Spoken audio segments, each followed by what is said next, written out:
Let me resume the meeting and welcome the second panel.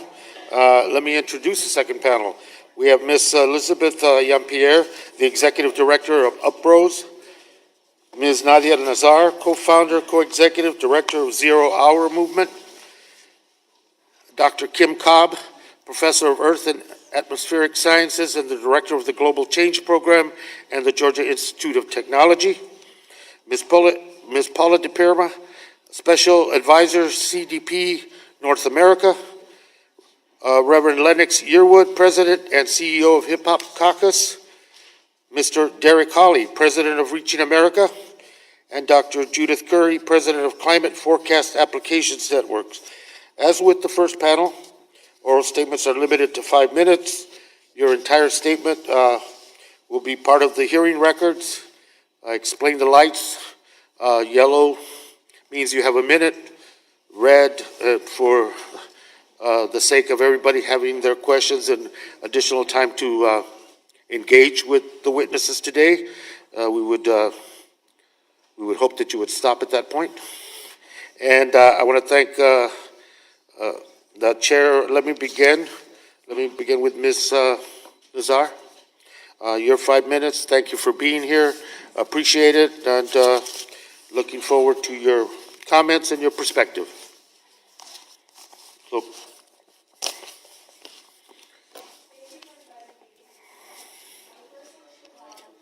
the mic's not on. Thank you for inviting me to be here today. I would first like to acknowledge that we are on the land of the Piscataway Indian Nation, an indigenous tribe. My name is Nadia Nazar. I am 16 years old, and I am a junior in high school in Baltimore, Maryland. I am an artist and environmentalist. I have dedicated my time and efforts to the community and animals on this planet since I was 12 years old. I am a founder of the youth-led climate organization Zero Hour. We say this is Zero Hour because this is Zero Hour to act on climate change. In fact, Zero Hour will soon launch a nationwide campaign for youth to educate their peers about climate justice. Climate change has already impacted my future. Scientists say we will be at irreversible climate chaos by the year 2030 if we don't drastically reduce our emissions right now. I will be 28 years old in 2030. Our world is already experiencing the impacts of global warming, and living conditions will only get closer and closer to the extremes. Humanity has pushed this planet to the edge, and from my view, it seems that few in the policy and political world are paying attention to the consequences of our actions over the generations. The climate crisis exacerbates problems that are already prevalent, especially in developing nations. Clean water, a vital element to life, is becoming even more scarce. Extreme weather and natural disasters are now the norm, creating new crises against vulnerable populations. The U.S. is historically the largest emitter of greenhouse gases, but those who are facing the most severe consequences are the people in developing countries and those in lower-income communities. People in poverty have less access to resources needed to survive when climate extremes take place. Marine life, such as sea turtles and whales and other species, are facing a mass extinction because of the warmer ocean waters that we humans have caused. My community in Baltimore depends on the Chesapeake Bay. These warming waters will not only harm future generations of my community, but it will also harm generations around the world that rely on bodies of water for their livelihoods. It seems here in Washington, the policymakers have for far too long put the interests of fossil fuel corporations and other carbon-emitting industries over the health and prosperity of the people, the wildlife, and this planet. The lives of my generation have been disregarded for far too long. You should put the interests of your future generations first, not just because it is the right thing to do, but because many of us have the right to vote in just a couple of years. We care about clean air and clean water, and we'll be voting for those who want to address climate change head on. Some of my friends say they don't want to have children because they are worried about the kind of lives they would have to live on a warming planet. In the future, asthma rates will be higher, there will be less access to food, and more extreme natural disasters and weather will occur, all due to climate change. Climate change not only threatens the future of my generation, but it continues to displace and kill people. My family in Kerala, India, experienced the floods that occurred there this past summer. These floods displaced approximately 800,000 people and killed 483 people. Around the same time, my friends in Ellicott City, Maryland, experienced floods that caused landslides and infrastructural damage in a historical city. Climate change has been happening. Climate change is happening. Climate change will continue to happen. Climate change is my future unless you do something about it right now. My generation includes your children and your grandchildren. I see climate change as an issue that connects everyone and everything on our planet. This is not just about changes in the weather. It's about these changes that will impact and harm populations all around the world. If there's no food because plants can't grow due to extreme drought, that can cause war. And the most vulnerable populations oppressed by racism, the patriarchy, colonialism, and more will be the ones who suffer. These are the people who are so often left out of conversations. Conversations about the quality of the air and water, about energy, and about how we treat this land. We at 0 Hour believe that not only the voices of the nation's youth have been ignored, but others as well. Women, people of color, indigenous communities, and some of our most vulnerable populations. How can we progress towards an equal and equitable society of justice if we can't listen to those who make up our country? I believe that everyone must work together, united and with compassion on this issue. Those who hold the most power and influence in our society should work with those working in our local communities. I ask of you, Congress, to work with the grassroots climate movement, including the youth, and listen to them in order to bring sustainable change swiftly in time for my generation and I to be able to enjoy life, liberty, and the pursuit of happiness. Thank you. Ms. Jean-Pierre, Executive Director, Uprose, floor is yours. Buenos dias. My name is Elizabeth Jean-Pierre. I'm the co-chair of the Climate Justice Alliance, an intergenerational alliance of more than 68 frontline community organizations, movement networks, and movement support groups rooted in Indigenous, African American, Latinx, Asian Pacific Islander, and poor white communities living on the front lines of climate change, as well as the dig, burn, drive, dump industries causing the climate crisis. I'm also executive director of Uprose. It's a women of color-led intergenerational organization founded in 1966, dedicated to environmental and social justice. We're home to the largest gathering of young people of color on climate justice, the Climate Justice Youth Summit. We're located in Sunset Park, Brooklyn, a diverse community of color made up predominantly of people of color and immigrants. We have a poverty rate of nearly 26% above the city average and far above the national average.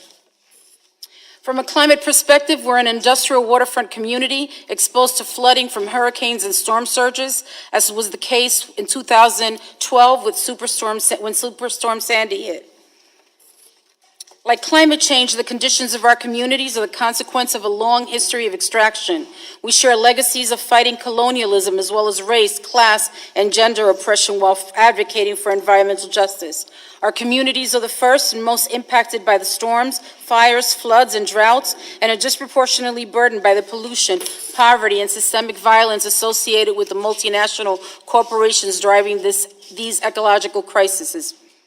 Puerto Rico is the most recent and drastic example of a land ravaged by corporate extraction, with people left to fend for themselves after years of colonialism, austerity, and neglect.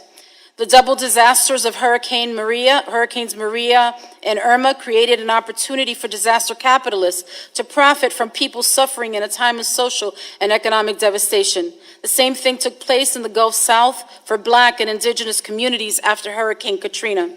Climate change solutions must honor human rights and respect frontline leadership through the solutions that are proposed. Elsewhere, the extractive economy continues to harm entire communities, as is the case with uranium mining in New Mexico, which affects over 60 indigenous nations. The Southwest U.S. was declared a national sacrifice zone in the federal energy policy of the 1970s. This means that environmental safeguards were not enforced, thus endangering human life. Drinking water is tainted with uranium and arsenic, and there is a high rate of cancer, heart disease, and lung disease. Uranium mining is a key element of nuclear energy, which is considered renewable energy in most federal clean energy policy initiatives. You can understand why we do not support the use of large-scale biofuel, biomass, mega hydro dams, nuclear energy, or energy derived from burning waste. They are usually developed in our backyards where we live, work, play, and pray, and they do not reduce emissions at the source of extraction, only prolonging any real solutions to the climate crisis. To effectively tackle climate change, we must invest in a just transition. A just transition will not be smooth, but must be just, leaving no worker or community behind. Frontline communities and an economic framework that moves us away from extraction must be at the center of any effort to address climate change.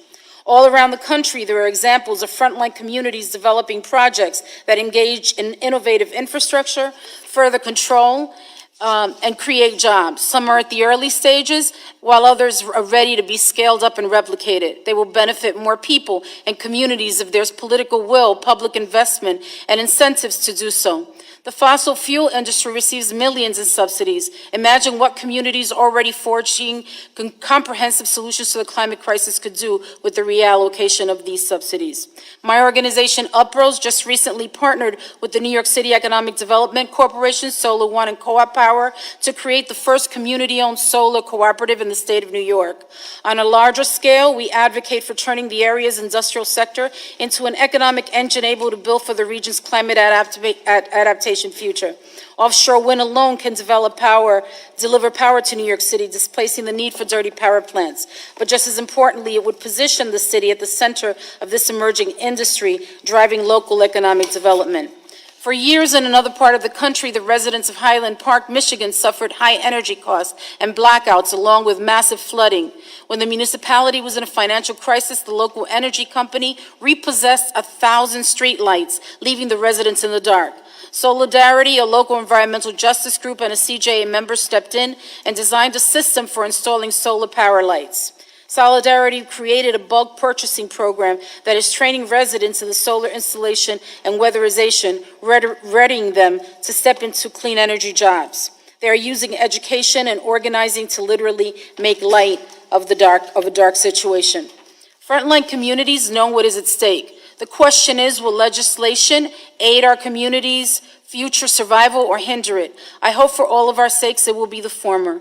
The bottom line is that our communities are not sacrifice zones, and they have been for too many years. Gracias.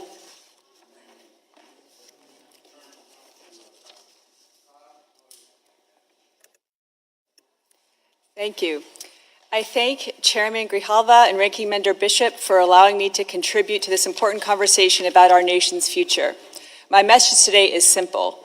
The data and the science could not be more clear. It's time to act.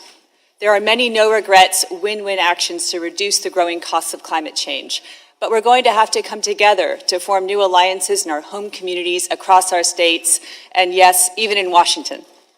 I know I speak for thousands of my colleagues when I say that scientists all over the country are willing and eager to assist policymakers in the design of data-driven defenses against both current and future climate change impacts. As a professor at the Georgia Institute of Technology for the last 15 years, my research uses samples collected from the remote Pacific to reconstruct past climate variations. Our records are consistent with countless other records indicating that the rate and magnitude of recent climate change dwarf natural climate variability over the last millennium. I love my work, but 3 years ago, I witnessed something that would change my life forever. In 2015, we received funding from the National Science Foundation for a series of field expeditions to document the evolution of a strong El Niño event projected that winter. I had waited 15 years for this scientific opportunity. However, little did I know that warming ocean temperatures 6 degrees Fahrenheit warmer than average would kill up to 90% of the coral at our study site. And I had a front row seat to that carnage. 2016 would go on to become the worst global scale coral bleaching and mortality event on record and the warmest year on our planet since records began. Personally, 2016 was my wake-up call. Unfortunately, the last years brought a number of devastating wake-up calls much closer to home. Hurricanes Harvey, Lane, and Florence decimated entire communities, delivered record-breaking rainfall while Hurricanes Maria, Michael decimated entire communities with their force, including many in my home state of Georgia.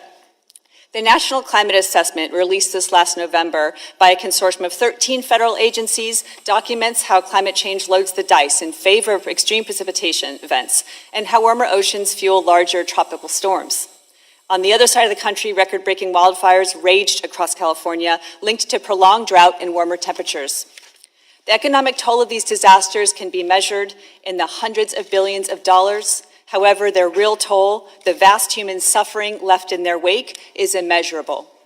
And beyond these deadly extremes, a host of additional climate change impacts represent a growing threat to ecosystems and communities alike. Sea levels are rising, with up to 6 feet of global sea level rise projected this century. Drought threatens water supplies across the western U.S. with no end in sight. The oceans are becoming more acidic as excess carbon dioxide reacts with seawater. And as of today, 2018 will officially take its place as the 4th warmest year on record, behind 2016, 17, and 15. Climate change impacts are now detectable all across America, and they will get worse. That's the bad news. I'm sure you're ready for some good news, and there is plenty to go around. The good news is that science can help inform measures to help protect communities as well as our oceans, forests, parks, waterways, and wildlife from the most devastating impacts of climate change. Here, early action is essential to the success of these approaches, delivering vast returns on investment. Many jurisdictions, from the local to the federal, have developed a suite of climate adaptation measures informed by rigorous science, stakeholder engagement, and cost-benefit analysis, but we must accelerate these efforts. Towards that end, the National Climate Assessment provides an actionable blueprint for such adaptive measures, including an in-depth assessment of climate impacts on ecosystem structure, function, and services. The other good news is that it's not too late to avoid the most damaging impacts of future climate change.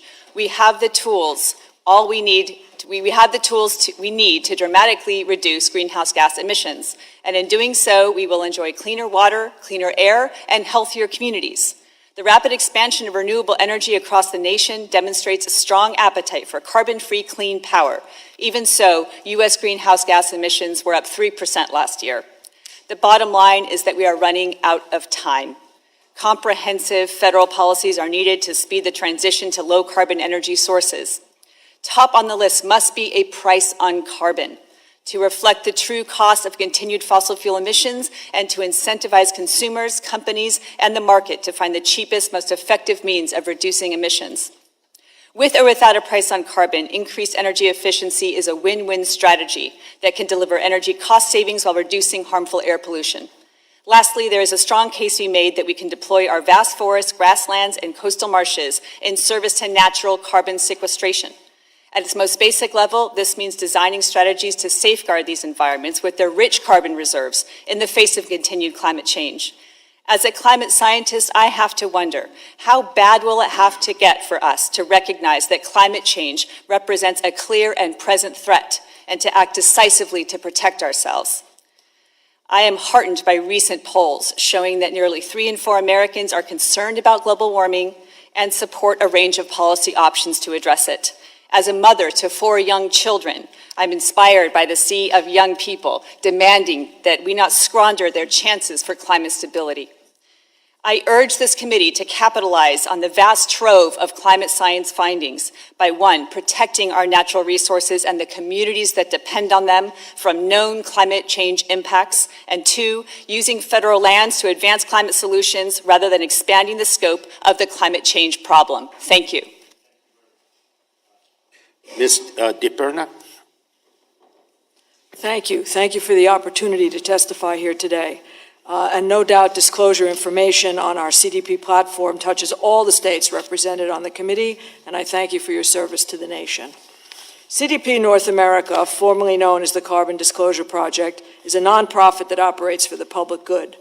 Today, roughly 500 companies in the United States, including 70% of the S&P 500, disclose to us and through us their quantitative and qualitative information about environmental performance, their environmental performance, and the imperatives they perceive. Our standardized annual information request is signed off on by roughly 500 investor enterprises who represent over $94 trillion in cumulative assets and most of the financial service sector of the world. Our signatories use disclosure as a gauge on corporate strategic advantages and vulnerabilities and a reference for making investment decisions. If you stroll through our data, you would find there more than 15 years of evidence of the doability, desirability, and necessity of reducing greenhouse gas emissions to address climate change, expressed voluntarily by companies themselves, many of whose shareholders are public pension funds, and thus relevant to much of the American people. As for me, you have my full resume, but suffice it to say here that I've seen the climate change issue from 360 degrees, from coral reefs to carbon markets, literally, working closely with both economist Richard Sandor to help and design the world's first integrated cap and trade, the pioneering Chicago Climate Exchange, and with oceans explorer Jacques Cousteau, seeing the first President Bush twice at the Oval Office to discuss climate change. President Bush signed the United States to the landmark Framework Convention on Climate Change, to which the United States remains a signatory, even if the U.S. has pulled out of the Paris Agreement, and we now stand alone among nations outside the global consensus and also likely missing out on opportunities to use coherent policy, state and local and federal, to maximize jobs creation and future-proof our crumbling infrastructure. Sometimes it is said that American companies are concerned that strong policies will hurt business. On the contrary, companies are quite concerned about climate change itself, and following, I will share with you a few examples from almost all of your districts and states, and probably all, and refer you to my written testimony and other materials of CDP for further details. In Arizona and Colorado, for example, Arizona Public Services, 6,300 new employees serving 1.2 million customers, has said, risks associated with forest fires are not new, but scientists have indicated that as the global temperatures increase, there is a greater risk of drought and a correlated increase in risk and intensity of forest fires. Potential threat is very real. Of course, we've heard very much today about the burning in California. It's not only the trees, the downgrade of most of the utilities in California affects directly American people. The credit rating downgrade is very, very significant, rating companies from stable to negative by Moody's and S&P and Fitch's. In Connecticut, Stanley Black & Decker, employer of nearly 60,000 Americans, has stated, climate change can have potentially devastating impacts on our supply chain should drought or flood occur. In Ohio, American Electric Power, which has 17,500 employees and 5 million customers across 11 states, including Texas, Louisiana, Kentucky, and West Virginia, in their SEC filing has said climate change risk is considered a major and material issue for AEP. And on the issue of regulatory uncertainty, AEP is on the record as saying, and additionally, in recent years, legal challenges to almost every major EPA rulemaking have added additional uncertainty and cost. While environmental regulations mentioned will have a large impact on our operations, the uncertainty regarding climate change regulation or legislation is a more challenging risk to manage. In Texas, companies such as Chevron, DuPont, and Total have described risks in their disclosure pertinent to the need for storm barrier protection for oil facilities. Florida, Harris Corporation, close to 17,000 employees, is worried that their data centers will be affected as temperatures rise and they lose, quote, ambient cooling potential. On the supply chain front, Johnson & Johnson, based in New Jersey with 134 employees, 134,000 global employees, is worried about climate change, extreme weather, disrupting not only demand for products, but disruptions in manufacturing and distribution networks of vital medicines, and afraid that it will affect the overall design and integrity of our products and operations. Atlanta, Coca-Cola, 90,000 companies, is worried about agricultural products, including sugarcane, corn, and citrus. Coca-Cola has said the affordability of our products and ultimately our business could be negatively impacted. In Nevada, even Caesar's Palace is not immune from climate change. Its parent has said it is virtually certain to see short-term increase in cost due to a shortage of precipitation. Even before the Paris Agreement, we were getting risks on supply chain. And if it wasn't from soup to nuts, it's soup to tomatoes. For example, Campbell's Soup cited water risks and climate change as very significant and of concern, and ConAgra has said, quote, they've seen delayed tomato harvesting due to unseasonably cool weather. Dr. Pepper, of course, is worried about water. It's one of their main ingredients, and has said a portion of our cost of sales, or $2.5 billion, could be at risk through increased costs to our supply chain. I could go on and on. I will not. I know my time is up, and I'll be happy to answer any questions. Thank you again. Thank you very much. Reverend Yearwood, floor is yours, sir. Thank you to Chairman Grijalva and the entire committee for having me here today. And thank you to the other panelists for your commitment to solving climate change, especially Love, Zero Hour, and Uprose. My name is Reverend Lennox Yearwood, Jr. I am the president and CEO of the Hip Hop Caucus, and all of you Republicans and Democrats are invited to be part of the Hip Hop Caucus. That was a little joke there to start off the testimony. But let me get right to it. As Americans, we face challenges head on. Climate change is not a Democrat issue or a Republican issue. It is a human issue. This crisis is complex. It impacts all of us and future generations, and those with the least resources are impacted first and worse. But we know how to solve this crisis. We must make a just transition off of fossil fuels to a 100% clean, renewable energy economy that works for all. Many communities, cities, and states across our country are leading the way on climate solutions. I urge every member of this committee to visit places and people who have gone through climate disasters, and visit communities, projects, and businesses that are implementing clean energy and climate solutions. When you visit these communities, it will become very clear that climate change is a civil and human rights issue. In 1960, 4 African-American college students sat at the Woolworth's lunch counter in Greensboro, North Carolina, to desegregate the South. They were courageous beyond belief in standing up for equality. Today, young people like Nadia across the table from me and across this country are courageously standing up not only for equality, but for our existence. Climate change is our lunch counter moment for the 21st century. Young people are organizing, marching, and coalition building, and they are leading the call for solutions like a Green New Deal. They are doing it because they know that the science on climate change is undeniable, but also because, like all of us here today, they have watched as people have died in Hurricanes Harvey, Maria, Irma, Katrina, and Superstorm Sandy. They have seen the families who have lost everything to fires that have ripped across the West. They have been part of peaceful movements opposing fossil fuel developments led by the Lakota people at Standing Rock and the Gwich'in people in the Arctic Refuge. So the question is, what are you, as members of this committee, going to do? It is my prayer that you call up at least as much courage as young people standing up around the country, and that you act now, and you act boldly and courageously.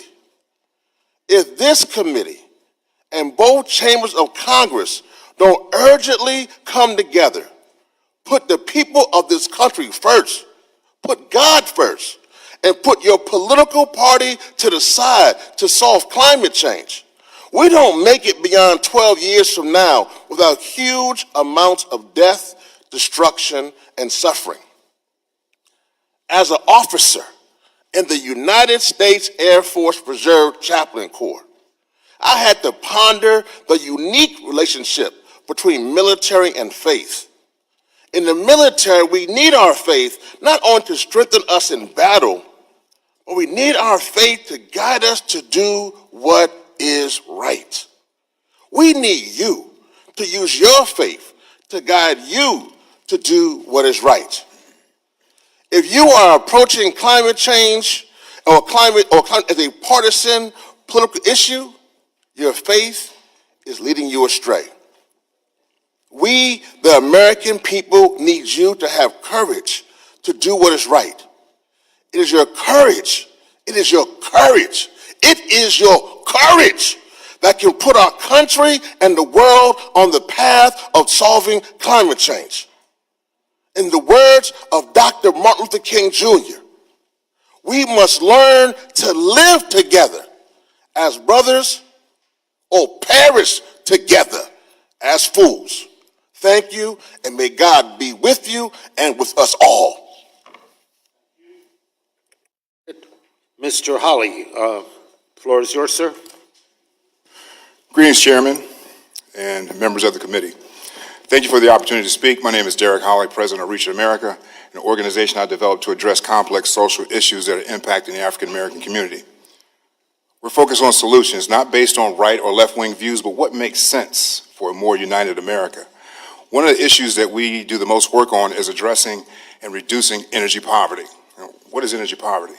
Energy poverty exists when low-income families or individuals spend upwards of 30% of their total income on their electric bill. And when that happens, it puts people in tough situations and having to make tough choices like, do I eat today or do I pay the electric bill?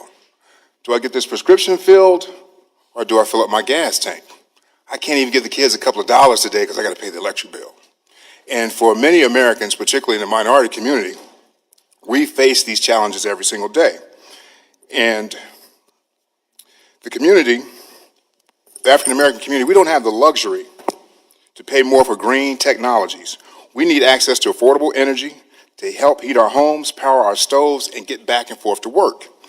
And through Reaching America, I've had the opportunity to reach and talk to thousands of African Americans who all talk about one thing: the question of rising cost of energy, along with the fees and subsidies that they have to pay that they don't benefit from, and how they struggle to keep up with it. Now, my passion for energy is deeply rooted. When I first graduated from college, I worked for Norfolk Southern Railroad as a brakeman. And I can couple the cars, I can switch the tracks, I know how to tighten up the brakes and everything. And so I worked at Lambert's Point in Norfolk, Virginia. And our job and responsibility was loading coal ships that transported coal all around the world. So I've always asked myself the question, if our natural resources are good enough for other countries, then why is it not good enough for us right here at home? And in addition to that, my grandfather was a black coal miner in Southwest Virginia. So it's safe to say if it wasn't for the energy industry, I wouldn't be here to talk to y'all today. Now, when the government creates policies, its first priority should be the welfare of the people, especially those impacted the hardest, rather than big business and special interest groups looking for a handout. I'm also a member of Project 21, a national black leadership organization. And in our blueprint for a better deal for Black America, we focus on 10 key areas for reform, including minority impact assessments for new regulations. This would be a major step towards increasing economic opportunities and having input from governors and community leaders, much the same way that qualified opportunity zones were developed, will create a level of trust in communities that never existed before. After all, the government requires environmental impact studies and statements to estimate the effects of projects like roads and buildings on nature. Shouldn't the government act similarly when it comes to how regulations impact the population or a particular market segment? A minority impact assessment would create a list of all positive, all negative impacts proposed regulation would have, and the factors including employment, wages, consumer prices, home ownership, job creation, etc. The regulatory impact would then be analyzed for its effect on minorities in contrast to the general population. The bottom line, any policy that contributes to energy poverty is a bad one for low-income and minority communities. Fortunately, our nation has an abundant supply of natural gas that is the solution to our nation's energy questions. Recent polar vortex temperatures last week dropped so low in some areas that windmills couldn't even turn. We have to have a plan B. Natural gas is clean. The U.S. Energy Information Administration reports that almost 2/3 of the CO2 emissions from 2006 through 2014 came from the fuel shifting towards natural gas. Natural gas is reliable, it's efficient, and it meets the needs of our nation's grid. And natural gas is also affordable, and for many Americans, this allows them not to have to choose to keep the lights on and feed their families. So in closing, I'm all for protecting the environment. I'm a licensed captain. I had the opportunity to take my boat to Florida and back. The Intercoastal Waterway is beautiful, so I'm all for the environment. However, until we figure out a way to harness the sun and the wind to sustain ourselves, we need to use what we have, especially if it can lower the cost of energy, create jobs, and boost the economy. That's my time. Thank you. Dr. Curry? I thank the chairman, the ranking member, and the committee for the opportunity to offer testimony today. I'm concerned that both the climate change problem and its solution have been vastly oversimplified. This oversimplification has led to politicized scientific debates and policy gridlock. My testimony is presented today in the spirit of acknowledging the complexity of the problem and proposing pragmatic ideas that can break the gridlock. Climate scientists have made a forceful argument for a future threat from climate change. Man-made climate change is a theory whose basic mechanism is well understood, but the potential magnitude is highly uncertain. If climate change were a simple, tame problem, everyone would agree on the solution. Because of the complexities of the climate system and its societal impacts, solutions may have surprising, unintended consequences that generate new vulnerabilities. In short, the cure could be worse than the disease. Given these complexities, there is plenty of scope for reasonable and intelligent people to disagree. Based on current assessments of the science, man-made climate change is not an existential threat on the timescale of the 21st century, even in its most alarming incarnation.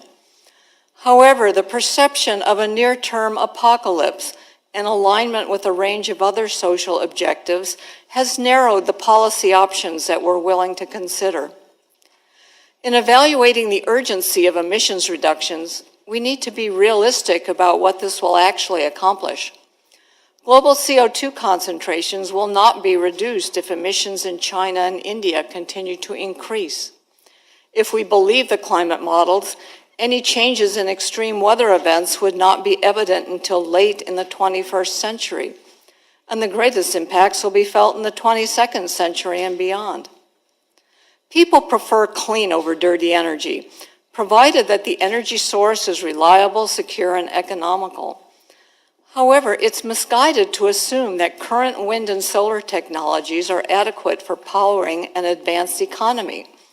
The recent record-breaking cold outbreak in the Midwest is a stark reminder of the challenges of providing a reliable power supply in the face of extreme weather events. With regards to energy policy and its role in reducing emissions, there are currently two options in play. Option number one, do nothing, continue with the status quo. Or option number two, rapidly deploy wind and solar power plants with the goal of eliminating fossil fuels in 1 to 2 decades. Apart from the gridlock engendered by considering only these two options, in my opinion, neither gets us where we want to go. A third option is to reimagine the 21st century electric power systems with new technologies that improve energy security, reliability, and cost, while at the same time minimizing environmental impacts.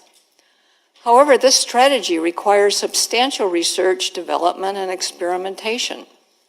Acting urgently on emissions reduction by deploying 20th century technologies could turn out to be the enemy of a better long-term solution. Since reducing emissions is not expected to change the climate in a meaningful way until late in the 21st century, adaptation strategies are receiving increasing attention. The extreme damages from recent hurricanes, plus the billion-dollar losses from floods, droughts, and wildfires, emphasize the vulnerability of the U.S. to extreme events. But it's easy to forget that U.S. extreme weather events were actually worse in the 1930s and 1950s. Regions that find solutions to current impacts of extreme weather and climate events will be better prepared to cope with any additional stresses from climate change and to address near-term social justice objectives. The industry leaders that I engage with seem hungry for a bipartisan, pragmatic approach to climate policy. I see a window of opportunity to change the framework for how we approach this. Bipartisan support seems feasible for pragmatic efforts to accelerate energy innovation, build resilience to extreme weather events, pursue no-regrets pollution reduction measures, and better land use practices. Each of these efforts has justifications independent of their benefits for climate change. These efforts provide the basis of a climate policy that addresses both near-term economic and social justice concerns and also the longer-term goals of mitigation. This ends my testimony. Thank you. Much, and to the whole panel, our appreciation for your valuable and important testimony. Let me turn to my colleague, Mr. Neguse, for questions. Well, first, I want to thank the chairman for holding this hearing. It is a breath of fresh air, particularly for us new members who have just joined the Congress, that the Natural Resources Committee is undertaking this important work and that its first hearing is on such an important topic. I would respectfully disagree with Dr. Curry in terms of your framing around the existential nature of this issue. I think climate change is an existential threat. I think of this in the context of being a new young father. I am 34 years old. My wife and I just had our first child, daughter named Natalie. She's 5 months old. And much of our work here in the Congress is ultimately making sure that the world she inherits is a better one than perhaps the world that we inherited. And one need look no further than the IPCC report and a variety of other studies to just see how catastrophic the consequences of climate change will be for her generation if we don't take decisive action and if we don't do so now. And I can tell you that certainly in my community in Colorado, we are feeling the impacts of climate change already. I have a report here that I'll respectfully ask to be submitted into the record, the most recent report from the Department of Interior with respect to the impacts of climate change in Rocky Mountain National Park. I represent Colorado's 2nd Congressional District, Northern Colorado. 52% of my district is federal public land. And we see very clearly the impacts of climate change in Rocky Mountain National Park and elsewhere. My constituents see it every day. Rising temperatures have led to snow melting faster, which causes increased flooding and erosion and negatively impacts Colorado's fresh water supply, 70% of which comes from our snow. At Rocky Mountain National Park, the studies have shown that temperatures have risen 3 to 4 degrees, significantly affecting the plants and animals that call the park home. I am very excited about the opportunity to take comprehensive, holistic, and significant action to solve this issue. Actions like the Green New Deal, which I support along with several of my colleagues. I've introduced legislation to protect over 400,000 acres of public lands in my state, in Colorado, so that we can ensure that those lands are not sold to the highest bidder and opened up to oil and gas development and the rest. So at the end of the day, I think this was the defining issue of our time, and I thank the witnesses with respect to their activism in trying to push for common sense solutions that will ultimately protect the planet for all of our children. My question goes to Mr. Hawley. I heard your testimony with respect to energy poverty, I think as you described it, and the issues around affordability. I don't know if you're aware of this. I think you referenced natural gas as being, quote, clean. According to the NAACP's Clean Air Task Force report, African American communities face an elevated risk of cancer due to air toxic emissions from natural gas development. And over 1 million African Americans live in counties that face a cancer risk above the EPA's level of concern from toxics emitted by natural gas facilities. So I'm curious how you would respond to that statistic. My response would be all of our energy sources have some type of downside to them, even coal. We look at the wind. Well, I would agree with you there, Mr. Hawley. Right. Coal certainly has a negative impact, as does natural gas. If I could finish. Proceed. Even the wind turbines this winter, a couple weeks ago, couldn't operate. The downside. But we know for a fact that liquid gas, natural gas, is the cleanest way and the most affordable way right now for people in this country. Well, I'm not sure I understand your comparison of windmills to the toxins and potential cancer risks associated with natural gas emissions. But nonetheless, I will say, I understand that you have written a number of editorials, and obviously from your testimony today, support the development of fossil fuels, coal, Energy natural exploration, gas. energy exploration. And I understand that your organization, Reaching America, that you've utilized that organization to make those views known. Is that a fair? That's a fair assessment. I also understand that your organization is a partner with a group called, let's see here, Explore Offshore. Is that correct? We are a member of that organization, yes. Okay, and that is a project of the American Petroleum Institute. Yes, they are associated with them, yes. Does your organization receive any funding from fossil fuel companies or corporations? No, we do not. With that, I yield back. Thank you, Mr. Chair. Mr. Gomer. Thank you, Mr. Chair. I'm curious, Reverend Yearwood, from your testimony, it sounds like you support the Green New Deal. Is that fair? That's correct. Okay. Well, because you'd mentioned your position as a chaplain in the military, and some of us have real concerns about closing every base and cutting our military by 50%, but that's interesting that you support those. Well, the military has spoken, was one of the key institutions of our government that actually has spoken about the threats of climate change. Right.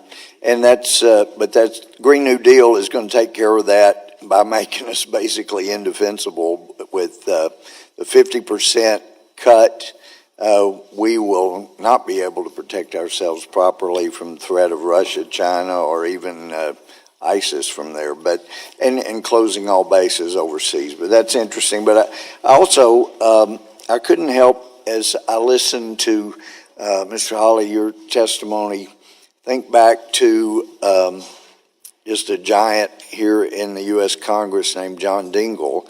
He was chairman of the Energy and Commerce Committee when Democrats took the majority back in January of 2007 through January of 2011.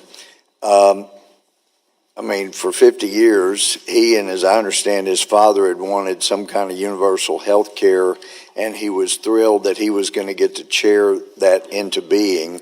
But my understanding was the Speaker of the House, now Speaker again, wanted two things out of his committee. They wanted the universal health care bill, or Obamacare, and cap and trade. And he made the public statement because that jacks up the cost of energy like you've been talking about.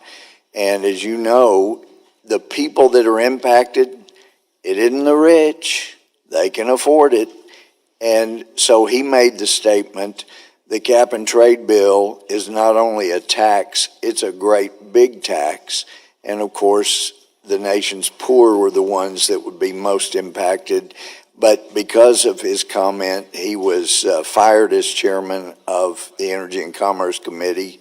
Mr. Waxman was made chairman, and as he famously said, we not only don't want your input, we don't need your votes. And so he pushed it through, and it never became law.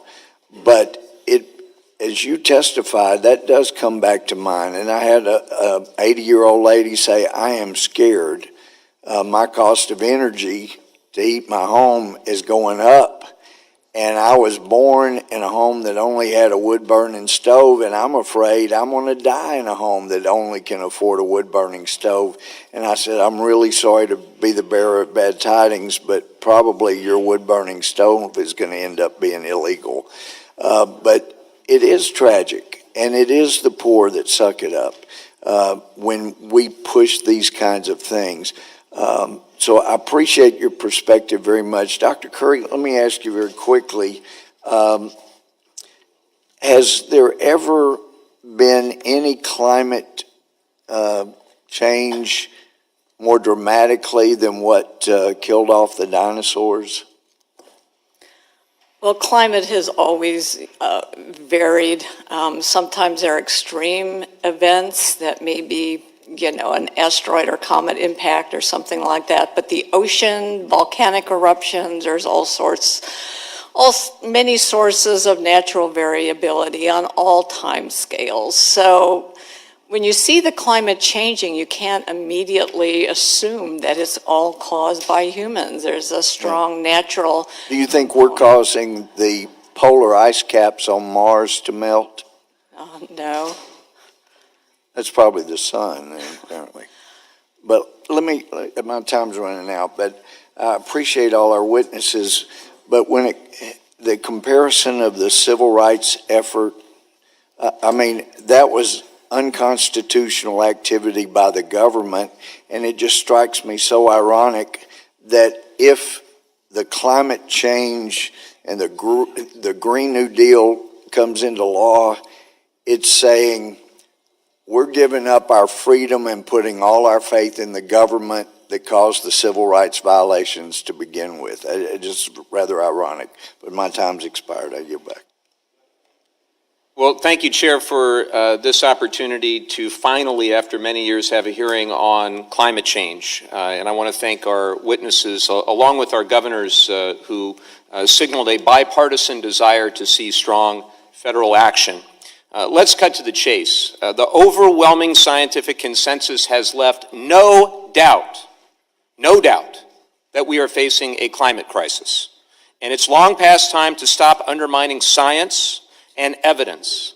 The report that we saw this morning from NOAA and NASA shows that the 5 warmest years recorded since 1880 are the last 5 years. This isn't that hard to figure out. Now must be the time to accept reality. This is reality, and we've got to begin focusing on solutions. And I want to thank the young people who are here for leading the way on initiatives like the Green New Deal. We must not wait to accelerate the deployment of renewable energy or energy-efficient buildings or electrify our transportation infrastructure. And I'm from the great state of California, where I've been involved in climate and energy policy for a long time, and I've heard the naysayers every step of the way. But what we've done is we have demonstrated beyond any shadow of a doubt that if you protect the environment and innovate with the clean energy jobs of the future, you will grow the economy at the same time. And our solar industry in California is a clear example of that. We must also not abdicate our global leadership on the issue of climate change or subcontract our energy and environmental policies to a handful of big polluters who ignore science and common sense. And we must not sit by as unprecedented climate change impacts the health and safety and economy of our communities. Now, I'm confident that a strong majority of the American people are with us, and even a strong majority of my colleagues in the House and Senate.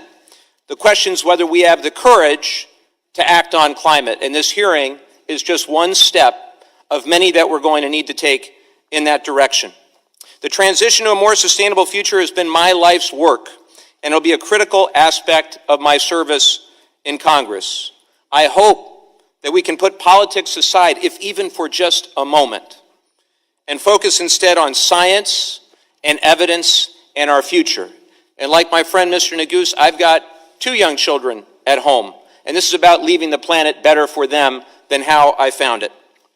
With that, I actually do have a couple of questions for Dr. Cobb. Dr. Cobb, I want to thank you for your work. We've seen numerous studies over the past few months that climate change is wreaking havoc on ecosystems, and that we've potentially lost 2/3 of all species that were on the planet before the Industrial Revolution. So why is the preservation of biodiversity so important for our resiliency to climate change, and what steps can we take to preserve biodiversity, particularly as the Natural Resources Committee? Thank you for that question, the opportunity to address that.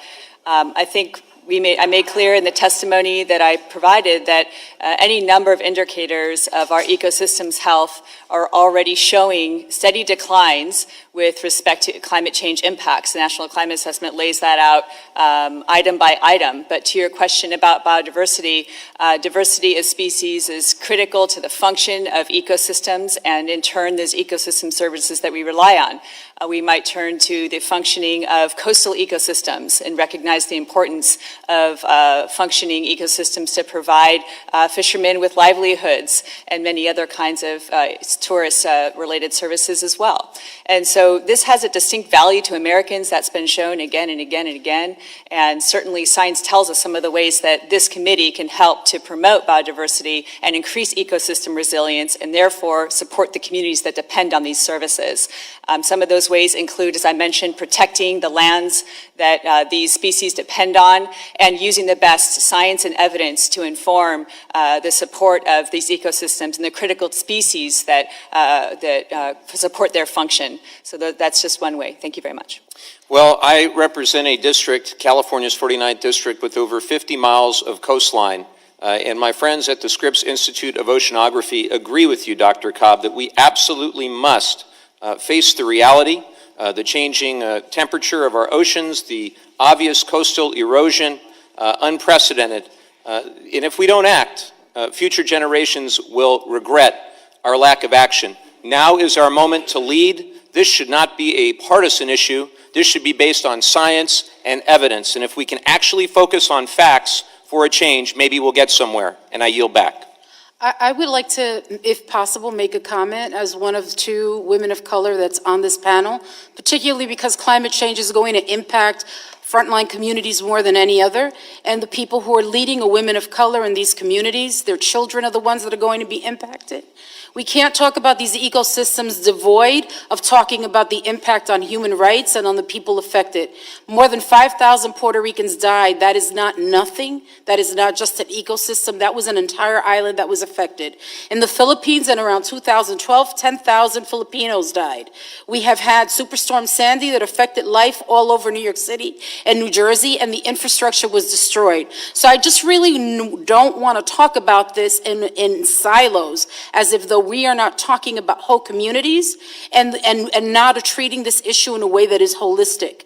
If we don't lead with how this is going to impact the people least responsible for creating climate change, the people who live within their carbon footprint, the people who are engaged in urban forestry, doubling the amount of open space, stopping the siting of power plants, then we will miss the reason why we have this panel. I'm not cutting you off. The time's up, and we want you to stay within the protocol. All right, thank you. I appreciate it, but I just want to make sure that folks address those things. Mr. McClintock, please. Thank you, Mr. Chairman. I do want to talk about science and evidence. Professor Curry, are we experiencing the highest temperatures in the planet's history?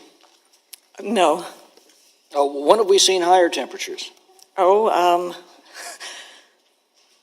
A very long time ago, and there's, at least in some regions, they may be equally as high about 1,000 years ago during the medieval warm period. So long before the Industrial Revolution. Yeah. Are we experiencing the highest levels of atmospheric carbon dioxide in the planet's history? No, historically, we're a little bit on the low side, actually, in the current era. Are we experiencing the worst droughts in recorded history? Definitely not. Are we experiencing the most ferocious hurricanes in recorded history? No. In recent history, in the 1950s, in the Atlantic, the landfalling hurricanes were actually worse than what we've seen in recent decades. I'm reminded of a poem by Ogden Nash, who wrote, "The ass was born in March, the rains came in November. Such a flood as this," he said, "I scarcely can remember." But our recorded history, as well as our paleoclimatology, informs us that there have been periods where carbon dioxide levels have been much higher than they are today. Temperatures have been much higher and lower than they are today. And long before the significant carbon dioxide emissions of human civilization. Is that correct? Yes. A study published in Lancet a few years ago noted that cold weather kills far more people than warm weather. What do you see as the greater threat? Well, obviously, it depends on the location, but I think the statistics overall across a wide variety of locations do support that cold weather kills more than hot weather. During the recent cold wave, those states that relied excessively on wind and solar saw electricity outages. Would you say that the greatest single threat in extreme weather, either hot or cold, is a lack of electricity? Yes, even during hurricanes, what kills a lot of people is the lack of electricity, which has all sorts of trickle-down effects on other things that are needed to save lives during those extremes. How does an over-reliance on wind and solar generation affect our ability to provide abundant, reliable, and affordable electricity?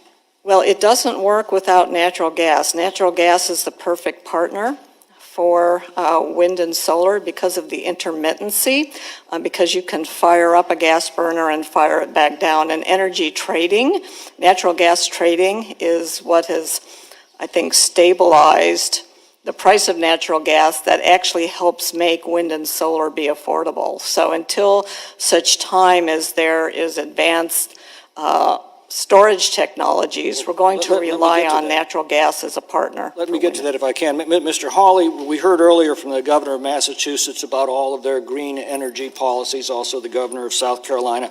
My home state of California has adopted even more radical policies. They say they're helping the poor, but I just checked. In Massachusetts, those policies have produced the 11th highest gasoline prices in the country. California now has, as a result of these policies, the second highest gasoline prices in the country.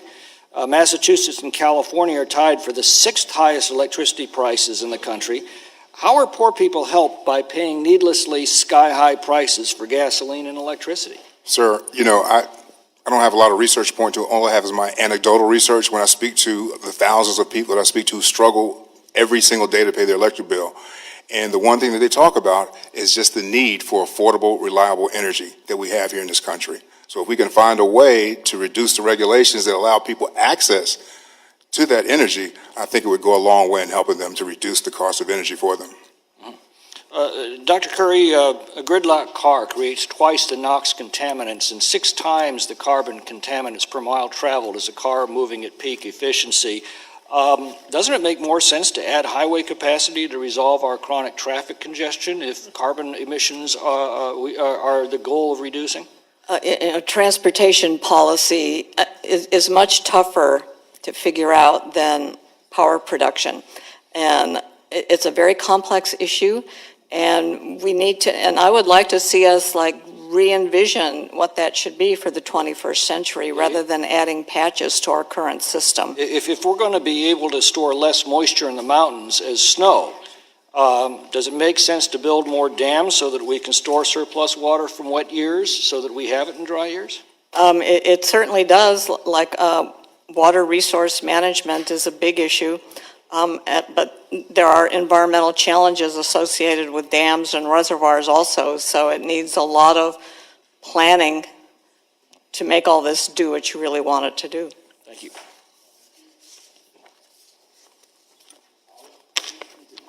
Thank you, Chairman. Welcome to all of you, and thank you so much for taking time to be with us today.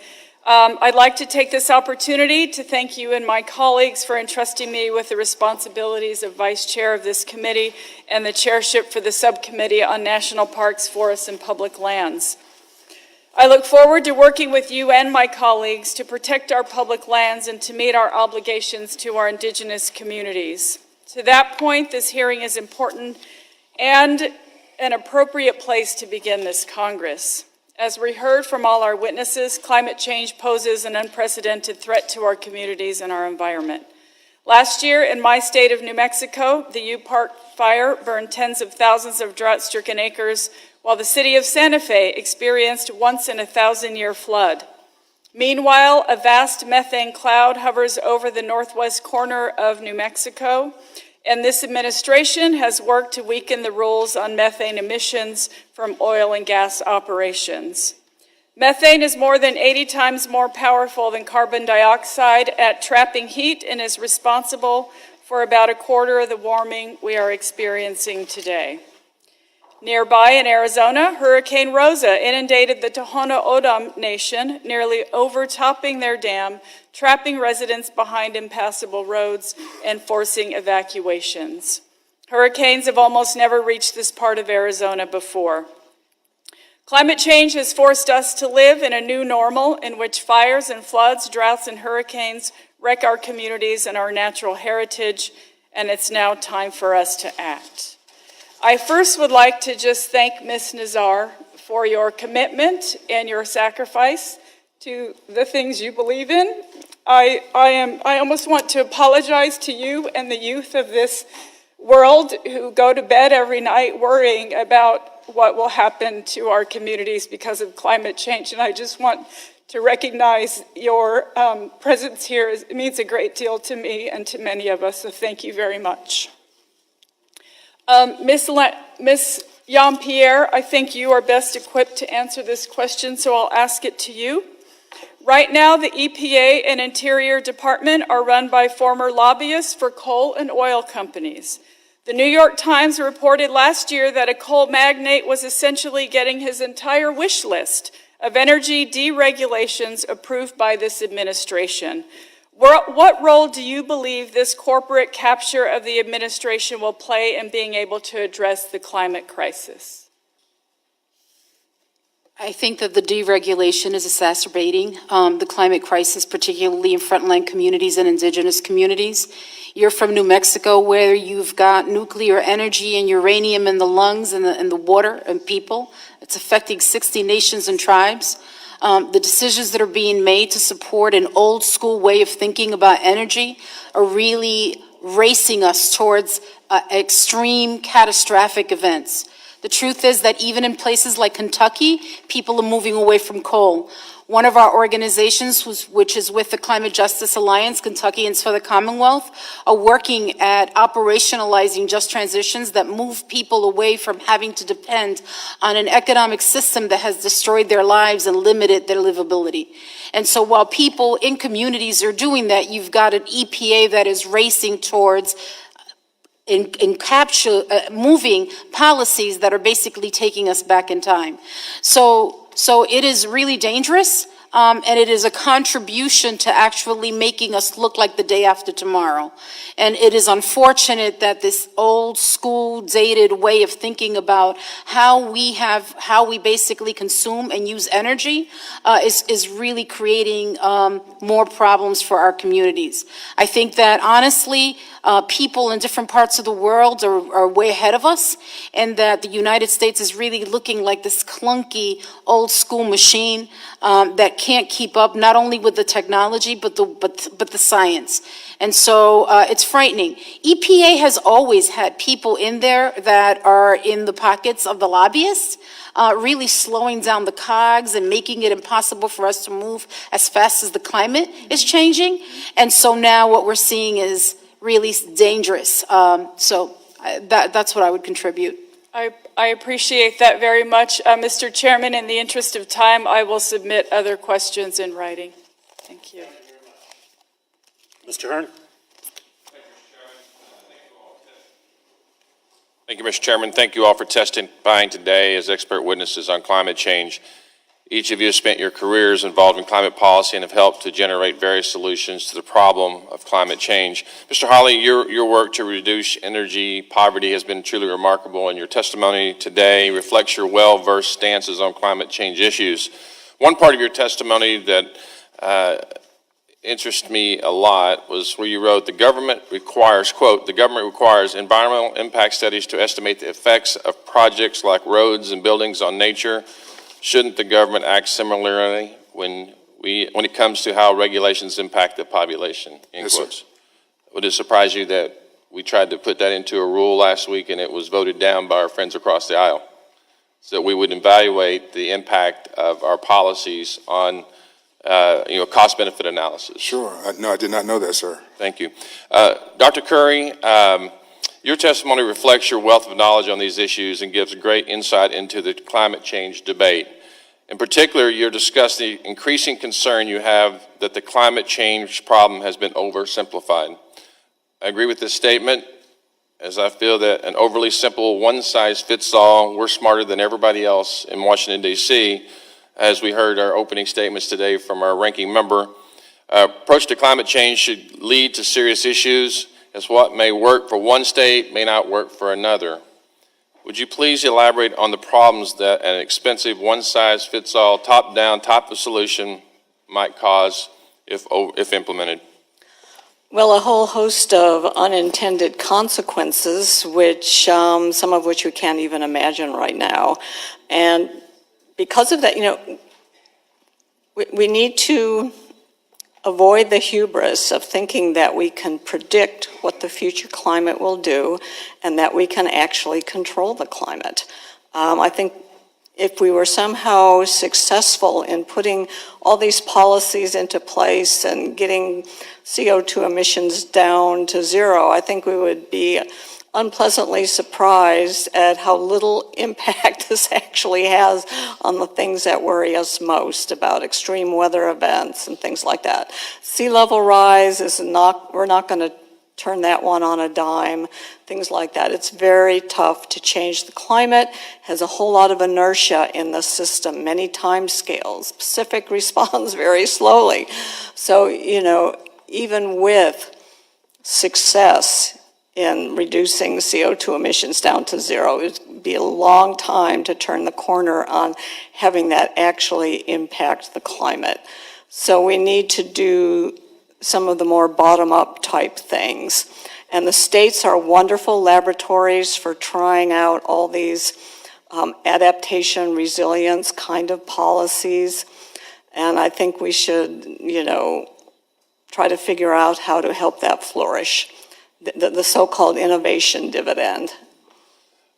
Since you brought that up, last week I had the fortunate opportunity. We have an organization called Grand River Dam Authority that is a public-private partnership in our state of Oklahoma that has been around since the 30s, that was formed originally by the government through some grants to build some dams to lock up energy so that we could use that to handle flooding on the Arkansas River, the McClellan-Kerr navigation system as it came to be in the 1960s.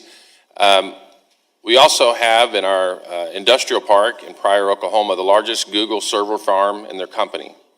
It relocated there to take over a Gatorade plant with the qualification that they were only use renewable power. We had a conscious decision, even though it's not in my district, the state, the GRDA had a conscious decision to make on free market enterprise. Do we want that there? Do we want to go through the cost of upgrading the grid, upgrading the technology to conform to the purchase of Google's 100 megawatts of RECs? And felt like the cost-benefit analysis of that made sense. It was a small plant at that time.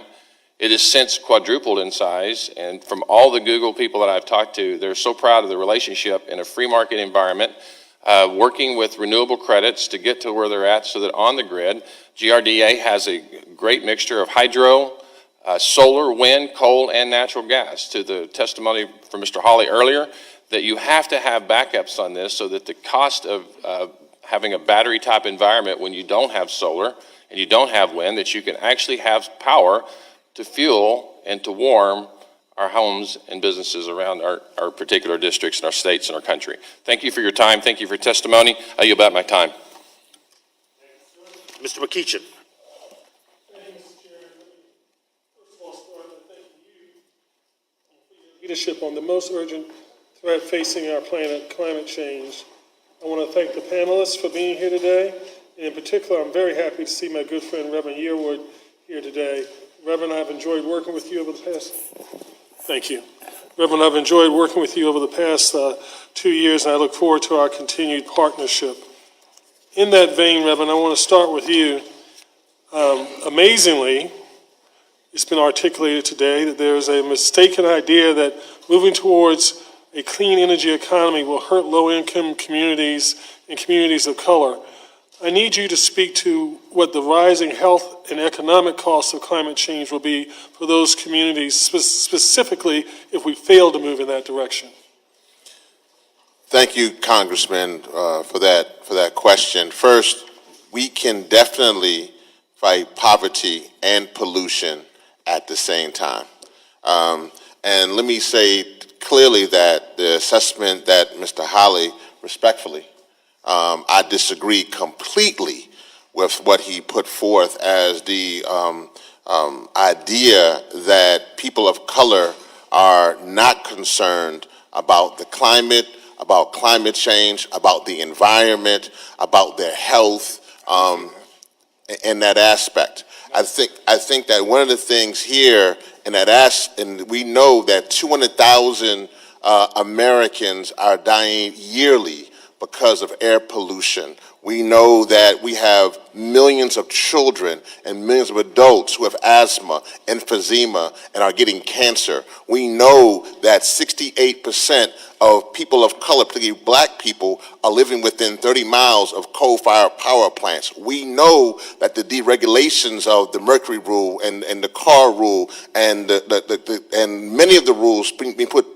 rolled back by EPA would hurt people of color. And so one of the things here that I just want to say, and this is, Mr. Holly, please understand what reason why I was making this assessment is this. For me, as a minister, having buried a young girl because of asthma, that mother no longer cares about how much that utility bill would have cost. That child I had to bury because of asthma, she would have much more been concerned about dealing with a particulate matter in the atmosphere.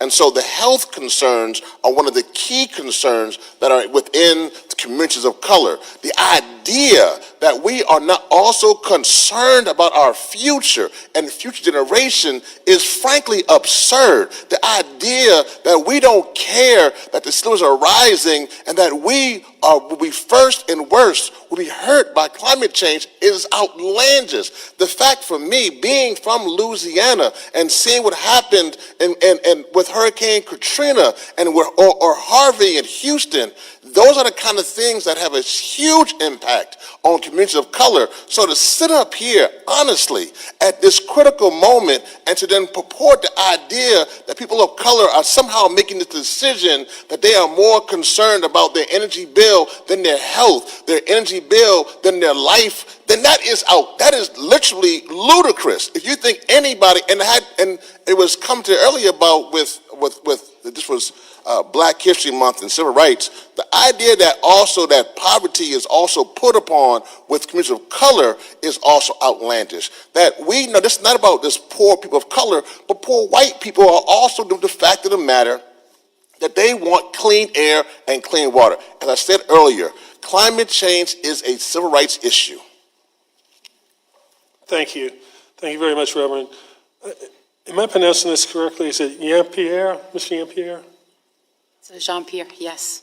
You know, how do we make sure that as we move towards a clean energy economy, that we invest greener technologies in communities, in low-income communities and communities of color so they're not left behind? How do we do that? Whether it's in Michigan, whether it's in Detroit, or in Brooklyn, New York, or Richmond, California, where there's fracking going on in people's backyards, communities of color and frontline communities, whether they're in Indian country, are working on operationalizing just transitions. They're looking at different economies of scale. Anything from community-owned solar to trying to figure out how they can create food systems that will withstand the changes that are coming. And there has to be an investment in those communities. And we also need to start thinking about governance differently. Climate change is going to disrupt governance. And so the idea is that we need to start creating transformational partnerships with communities that are in the front line and that are engaging in this kind of transformation. The other thing is that the needs are different everywhere in the country. So the needs of a rural community are not the same of an urban community. Folks that are dealing with mountaintop removal in Appalachia are dealing with different kinds of challenges. And so it isn't cookie cutter, but it is a commitment to trying to work with people on the ground and being led by the ground in partnership, because that's what it's going to take. Climate change is not going to, it is not going to, top-down solutions are not going to be sustained over time. They just don't work. people on the ground are going to have to lead, and we're going to have to be partners in those kinds of decisions. So, and sharing and creating a space where we share expertise and information with each other. When Reverend is talking about Louisiana, in my mind, all I'm thinking about was those floating black bodies. As people of African ancestry, that is the truth for all of us all over the United States, right? I think about Puerto Rico, I think about Louisiana, and so I think that it's really important that those communities that are leading and are doing the work, that they not be marginalized and that they be supported and invested in. Thank you so much. I yield back, Mr. Chairman. Thank you. Mr. Lamborn? Thank you, Mr. Chairman. I'm going to concentrate with my questions and comments on the proposals that are out there to deal with climate change. I don't want to talk about climate change, the science behind it, the man-made role. I want to talk about the proposals that are on the table to deal with it. And the main proposal that I've seen so far is the Green New Deal. Now, I hear that my colleagues on the other side of the aisle may have some proposals coming forward to flesh this out, but right now all we have is the Green New Deal. And we already have presidential contenders endorsing it. We have the Green Party that's talked a lot about it. I'm going to use a few of their facts and figures. They say, and if you go to gp.org, that the transition to a Green New Deal will cost $13 trillion. $13 trillion. Right now, here's our dependence on hydrocarbons. 82% of U.S. electricity is generated from coal, natural gas, and nuclear, leaving 18% from renewables and hydropower. When it comes to transportation, we have 30,000 commercial air flights a day. I don't think not a single one of those is powered by renewables. We have 250 million cars and trucks on the road, and people in the U.S. travel 11 billion miles a day. And the vast majority of that is hydrocarbon powered. Some electric vehicles, some alternatives like propane and biofuel. The Department of Defense in particular, I'm also on the Armed Services Committee, they spend a lot of money on energy, $13 billion a year. Much of that, if not most of that, is hydrocarbon based. Now, according to the Green Party, in their plan for the Green New Deal, we would have to close all overseas bases, and we would lay off 1.4 million people, both military and civilian. To me, that's extreme. That's very extreme. And this is to do something with the goal of no hydrocarbons by the year 2030, 11 years from now. So I'm going to just ask, I'll start with you, Dr. Hawley, is that realistic? No, sir. And you actually mentioned that 80% of our total energy sources come from fossil fuels. I know that it's been that way since the turn of the century. It was that way when my grandfather was a black coal miner in Southwest Virginia. It was that way when I was working for Norfolk Southern, and even the last EPA director, Gina McCarthy, under the Obama administration, stated that fossil fuels, we're going to need them at least through 2050. And Dr. Curry? Well, the problem that I see with a massively ambitious top-down policy like the Green New Deal is, A, what if we can't do it? What if we're wrong? And there's all sorts of things. It's not a problem that's amenable to that kind of a solution. That's why I propose more of a bottom-up kind of approach. So we can, the so-called innovation dividend, try lots of different things, lots of solutions, and, see what works. I have to really agree with you. I think that the ingenuity and hard work and creativity of the American people is a real solution here and should not be left out. We shouldn't, like you said, top down from government coercion, government control. That sounds too much like a Soviet 5-year plan or something like that, which is simply not going to work. Now, I understand that if someone comes into Congress, you only have to be 25 years old to be a member of Congress. And we have young people that bring a lot of great qualities, but maybe they don't bring a lot of life experience. And so I guess I can understand if someone has not a lot of life experience and they're proposing something that's extremely unrealistic. Well, impossible. But what I don't understand is if adults and grown-ups who are older and more mature are also advocating something that's impossible. And I see that with some of the presidential contenders who are throwing their names out there. They're plugging for something that is literally impossible. With that, Mr. Chairman, I'm going to yield back the balance of my time. Well, let me put a pitch in for myself. Mr. Chairman, with all due respect, No, I just want we to have say follow- all movements have been led by young people. We have All to follow the movements for protocol. civil rights, I know that. divestment in South Africa, all led by young people. Let's not try to put them in a box. Ma'am, the protocol and decorum for this, with all due respect, please, I mean, we're trying to run this meeting in a way that is orderly, and while you might have an opinion and want to interject it at that moment, unless you're recognized, you can't. I appreciate that. Let me put in a plug for myself, Mr. Lambert, as an old-timer. I happen to agree with what some of our colleagues are saying here today, and some of our witnesses have said today. I don't know if that puts me out of step with my age group, but I would suggest that the vast majority of Americans feel the way I do. But anyway, Ms. Velasquez. Thank you, Mr. Chairman and the ranking member. I am very proud to be the representative of a leading voice and activist on climate change, Ms. Elizabeth Jean-Pierre. Thank you for your service and for your activism. I would like to ask you the first question. As an advocate for climate justice, with its ethical and political implications, what would you say to someone who thinks we should ignore climate change despite low-income communities being disproportionately at risk from its impact? Congresswoman, it's wonderful to see you. You've been a champion for environmental justice for years, since even before it became a sexy thing. You've been doing it for all of your districts for so many years that I'm honored to be speaking in front of you. I don't engage climate deniers. I think it slows us down and wastes our time. I engage people who are at the margins, who don't know that they're living at the intersection of injustice and climate change.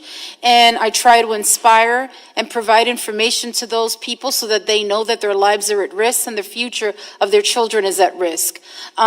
I want folks in our communities to know that things like power plants that are run by gas produce NOx, SOx, PM 2.5, and all of those particulates that get trapped in the air passages of our children and our elders, because our elders are going to be tremendously vulnerable in the face of climate change. And so that's what I do. I try to reach people's hearts and minds, but first they need to have hearts and minds. Thank you. Mr. Perner, in which countries do you see businesses making the greatest efforts towards addressing climate change? And why is that the case? Thank you. And I'm sorry if this question has been asked. No. I was absent from this important hearing because I'm the chair of the Small Business Committee, and we were holding a hearing on the government's shutdown impact on small businesses. So. Well, first of all, the question wasn't asked, and secondly, as a New Yorker, I'm also delighted to see you, and thank you for your decades and years of service. With regard to companies in our country, it isn't that they're not doing anything. On the contrary, they see the risks, as I said earlier, and are being driven to take proactive measures to protect their business supply chains and so on. But with regard to your question, these companies operate in a global environment more and more. And so, for example, you have the European Union, which has instigated very, very strong regulations, particularly looking at the fiduciary responsibility of companies and are they operating within parameters that recognize the risks they may face. And of course, shareholders are ordinary people very often. They're not just rich people. 401ks are involved. With regard to some interesting things going on, for example, China. I know there's lots of controversy about China, but China is has declared an ecological civilization. It's built into their national program. They're making tremendous investments in solar energy. Morocco has taken tremendous steps to establish targets. And with all due respect to all the debate, this is not an either-or situation. Precisely, we need an energy mix. Precisely, we have to use a bit of natural gas to make renewables less expensive. I mean, this is definitely not an either-or. And it's certainly not a choice between top-down or bottom-up. This is a very complex problem, which has been stated. Everybody has a stake in it, and companies are very much benefiting and would benefit from a smoothing of the requirements so that they don't have to have certain different operations one country to the other. That's very expensive. Thank you. Ms. Jean-Pierre, a huge barrier for sustainable communities, whether large or small, seems to be waste management. As a member of the Transform Don't Trash campaign, how can we urge largely populated cities to be aggressive when asking steps toward zero waste? I was invited to speak in Amsterdam by an international organization that is trying to get businesses to become more sustainable and take responsibility for their practices. All over the world, businesses know that they will suffer and they will lose income because of climate change. And then locally, we've been working with small businesses to become climate adaptable because they're literally the heart of the economic driver in our community. So I think it's going towards zero waste is really important. When we started working with the small businesses and we were trying to get them to move away from, the styrofoam, we also presented them with alternatives that were affordable and the idea of creating cooperatives so that they could reduce the costs. There's all kinds of things that we can do with businesses so that we can move them away from using products and working in a way that makes them unsustainable. And that's happening locally. Thank you. I yield back my time. Thank the chairman. I just heard that we're citing China as being a good actor. A net increase in new coal plants were built in 2017, with China accounting for 34 of the 61 megawatts that were actually generated. Wow, China is the biggest polluter in the world. India right behind them. Mr. Hawley, I got to come back to you. Now, I've heard statements that climate impacts different communities. Yes, sir. What communities are hit most by the policies like the Green New Deal? Minority and low-income communities, just because we cannot afford the rising costs that will be associated with these policies. And like I said, many people are struggling right now to pay their energy bills. Well, this is interesting because I keep hearing this thing about energy. Are you familiar with baseload energy versus intermittent energy? Somewhat. Okay, so I guess what we have to look at is baseload energy. It happens all the time, Yes, sir. 24/7. But intermittent is like solar and wind, where if the wind doesn't blow and the sun doesn't shine, We don't you get no it. work. Okay, so there's a very big difference along those applications. The problem that we got with baseload energy with new technology is molten salts, batteries don't work real well. The other side is not interested in rare earths, in the mining capacities of those that actually help us with new technology called battery capacity. So we got a problem because it's convenient in Phoenix, Arizona when you need energy at the middle of the day when you don't get it, or at nighttime when temperatures are at 120. It's kind of hard to tell minority groups, just live with it. Yes, sir, I would agree with that. And that's one of the things that I would disagree with the Reverend here on. I never said that, we don't agree that climate change does not exist. However, my point is, until we find a solution to harness those renewables to sustain ourselves, then we got to use what we got. And we have an abundance of affordable and reliable energy in this country, and we need to use it. Oh, I agree. In fact, one of the companies in northern Scottsdale in Arizona uses sun during the day and gas at night because it delivers uniform delivery around our grid. So very important to do that. But I want to concentrate on something else. I mean, I'm a dentist, so science is a big deal to me. And, if we're talking about carbon sequestration, it seems to me like what we want to have is a very dynamic, engaging forest. Dr. Curry, would you agree? Oh, I think land use is a very big deal, including. I want to get more specific. Photosynthesis.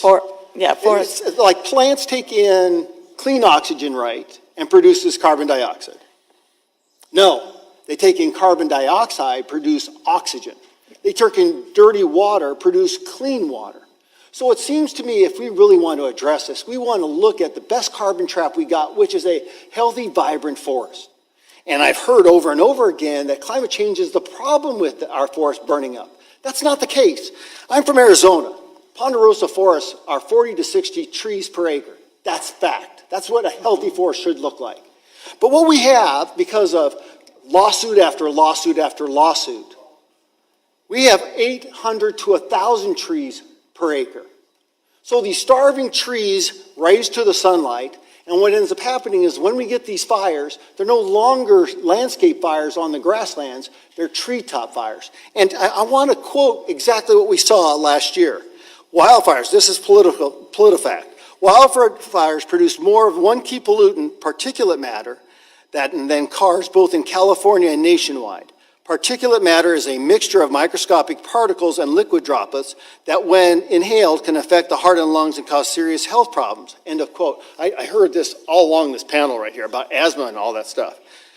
Listen to this. According to the U.S. Geological Survey, wildfires in California in 2018 released enough, roughly equivalent of 86 million tons of heat-trapping carbon dioxide, the same amount of carbon emissions that are produced in a year, providing electricity for an entire state. So if we're going to concentrate on this carbon sequestration, I think we ought to be looking at our forests being adaptive. I mean, I'm part of the Western Caucus. We had a number of different opportunities to look at Good Neighbor. In fact, one of the most liberal bastions in my state, Coconino County, actually passed a bond levy to actually start thinning the forest, so they had a dynamic interface to stop the fire, number one, and number two is get it more dynamic for carbon sequestration. Would you agree with all those synopses, Dr. Curry? Most of it. The life cycle of a forest is, it has a complex interaction with CO2. At some point, it becomes not so much of a sequestration. So managing forests to prevent wildfires and to maximize the CO2 uptake is certainly a sensible policy. And one quick indulgence. You know, a dynamic forest is young trees, medium growth trees, and old growth trees, because what we know is young and medium growth trees produce more carbon or oxygen than they do carbon. As the older the tree gets, the less they do. Yeah. Thank you, Mr. Chairman. Thank you very much, Mr. Chairman. I am very excited that you have given us this opportunity to really have a robust discussion around climate change. This is an issue that is very important to each of us individually, collectively, to the future of our children. My oldest son, who's now a freshman in college, asks me all the time, when is Congress going to act to address the issues of climate change? And so, as we've heard here today, the impacts of climate change become greater every year. In my home state of Nevada, a desert state, it is particularly vulnerable to the changing climate. By 2050, it is projected that the city of Las Vegas will experience 106 days per year with temperatures upwards of 105 degrees. To provide context, Las Vegas currently averages 70 days per year with temperatures more than 100 degrees. It's hot in Vegas, but the fact that we're having those many days per year over 100 degrees is just one example. Even more concerning, by 2050, the typical number of heat wave days in Nevada is projected to increase from 15 days per year to 55 days per year. According to the Ready Public Service Campaign of the Department of Homeland Security, extreme heat results in the highest number of annual deaths among all weather-related hazards. Mr. Chairman, sadly, seniors and children are at greatest risk of death during heat waves.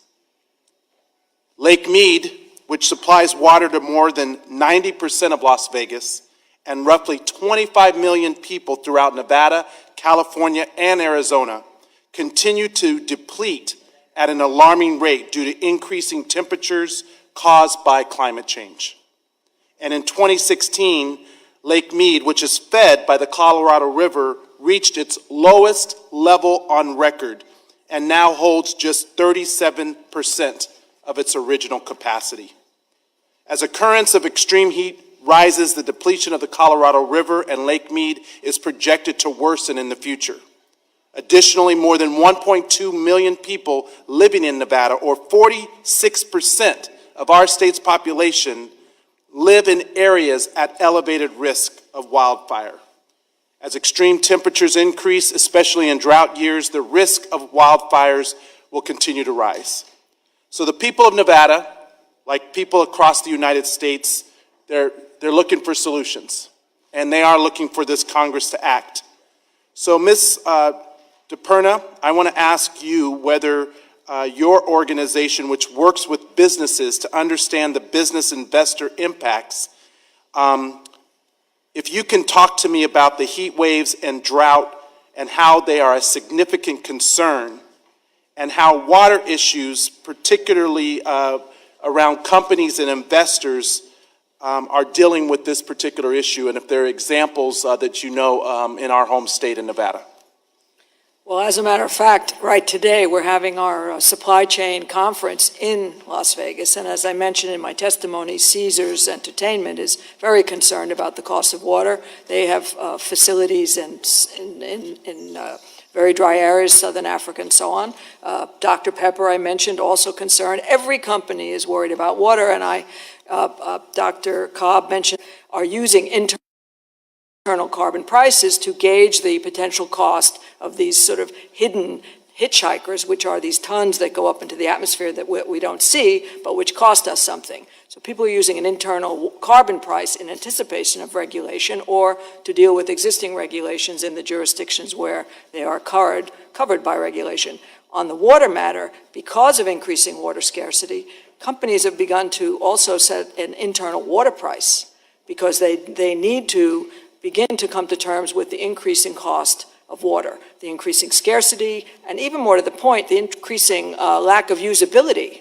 You know, water is potable or usable. We're beginning to have less potable and certainly, yes, usable, unless we spend a lot of money to clean it. Now, here's where the impact on the poor is potentially catastrophic, because they will have to pass that cost. They will have to pass that cost on. There will never be one other drop of water on this earth. It's all here. And so you can't make water. So we're into an ultimate scarcity there. And I think that I can provide you with a lot of information from our water disclosure. Company after company is concerned about water, and the IT industry in particular, because they need to cool those data centers with water. And so their energy costs are climbing. Cooling is becoming a very big cost. So, you know, it is a complex system. You can't tease out one little bit, but you're the government of the entire country. And so we all look to you to put all the pieces together. Thank you. Definitely. Thank you, Mr. Chairman. Dr. Cobb, I missed some of your comments earlier, but I understand you had raised concerns about energy production and fisheries, and I just wanted to make note that home state of Louisiana, we produce more offshore energy in the federal waters than any other state. In fact, I think if you take the other states that produce, the other 5 states that produce, and multiply times 4, that's how much offshore energy we produce. We're also the top fisheries producer in terms of commercial fisheries in the continental United States. So there is a habitat that's created by the energy infrastructure. I don't think we've done a great job managing that in regard to, I think we can take advantage of rigs to reefs programs and others, but I did just want to make note that that's really the hotbed ecosystem or habitat for many of the fisheries in Louisiana. But in the first panel, I brought up a letter from May of 2018. That letter was signed by Senator Schumer, Senator Cantwell, Senator Menendez, and Senator Markey. That letter was written to the President of the United States asking that the President work with our OPEC allies to increase global oil production. Let's say that again. Senator Menendez, Senator Markey, Senator Cantwell, and Senator Schumer, May of 2018, asking the President to work with OPEC to increase oil production. because prices, saying that increased production will result in lower energy prices. Yet, it was interesting in that the first panel, some of the governors that were here talked about how their efforts to help to reduce emissions were benefiting everyone. But I looked, for example, the state of Massachusetts that was represented here. Their kilowatt hour electricity cost was more than twice that, more than 200% that of my home state of Louisiana, which I just thought was interesting. Mr. Hawley, I'm just curious, could you share any reflections on just that balance of how do we pursue a climate policy agenda legislation while at the same time not adversely affect our citizens, and how do we strike that balance? Yes, sir. I actually had the chance to visit your state over the summer. Come back anytime, any of you. Out down to Port Fourchon, where I had the opportunity to see where all the onshore operations take place for all the offshore. And I also was down there when I took the tour of Port Fourchon. They talked about how countries come from around the world to study the Gulf because it's so rich in wildlife in the environment. And so what that says to me is that energy exploration can coexist with wildlife and the environment. And so as long as that we have that to look at and use as a gauge, I think that's a great place to start. Thank you. And let me be clear, we have some extraordinary coastal challenges, and Ms. Pierre, did I do that okay? We can engage. I'm not a climate denier. I've really struggled with how we find the right balance and sort of criteria that we use here to move forward on legislation.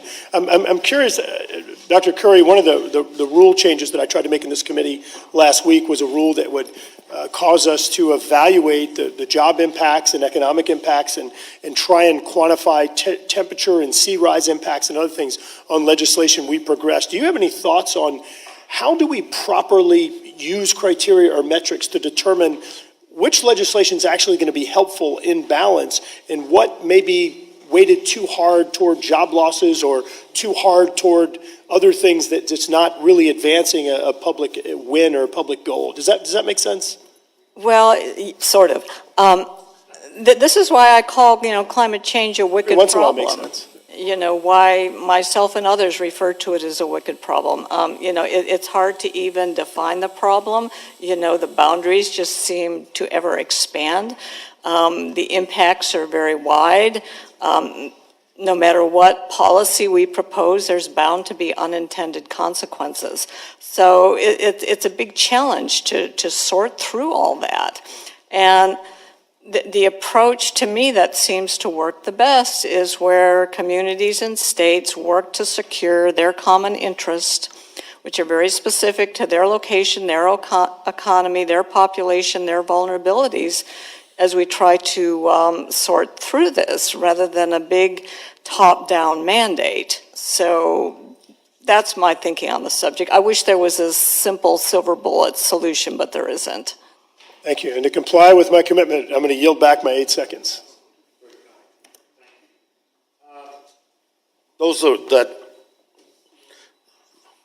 bell was about votes being called. Before adjourning the meeting, let me thank the panelists, the second panel.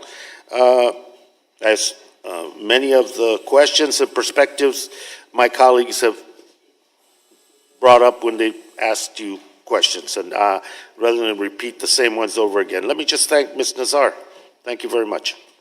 I think your presence here and your testimony talks about us looking beyond our nose as members of Congress. Think about the future, your generation, generations to follow. And this issue of climate change, what I did learn today that maybe we are not in full-blown, full-throated denial as we were. We're into a different phase, which is climate change avoidance. And what can we do to stall, change, tinker with the science, raise issues that are meant to slow any solution-seeking or policies or legislative initiatives to deal with this very urgent problem. Ms. Jean-Pierre and Reverend, thank you very much. the frontline communities and communities most impacted in a disparate way by unabated climate change and no solution seeking and an afterthought in the policy making. You made sure that those are front and center in the discussion around issues of justice, equity, access, and inclusion. And I want to thank you for that. That is very, very important. Too often we make policies at this level and then have to backtrack because obviously the impact was never dealt with. And as we seek solutions, equity has got to be part of the discussion all the way down. Dr. Cobb, thank you very much. And bringing to bear what I think is essential in the solution seeking is empirical information and science. And we'll go from there. That having been absent in the last 2 years, that is no longer going to be the case. We should be our guidepost needs to be science and facts and empirical information, and if those are the guideposts, we can move forward. And I have every intention of making sure that's central to the discussion. I also want to thank Ms. DiPerna for bringing to light about businesses and with or without regulations that in anticipation of what is coming, they're preparing. And just as the economic engines of this country, of us in this world, are preparing for climate change, we should be preparing for everyone else to make sure that we confront this and deal with it. And so I appreciate your information very much. And on that note, let me thank you. It's our first hearing. I appreciate your indulgence as I failed to manage the clock accurately, but it all worked out. And we'll go forward. Each subcommittee will now take upon itself from this committee to have this similar hearing dealing with that jurisdiction as we go forward. This committee, as Mr. Bishop said, has a lot under the jurisdiction. We feel we're 25%, over 20% of the legislative adaptation and solution. Public lands, waters, oceans, and the jurisdiction that is broad. And we intend to pursue it that way. It's a task that we can't ignore, and your testimony today made it abundantly clear that's something we can't ignore and an urgency we must deal with haste and not stall, avoid, or ignore it. Thank you very much. Meeting is adjourned. Pleasure.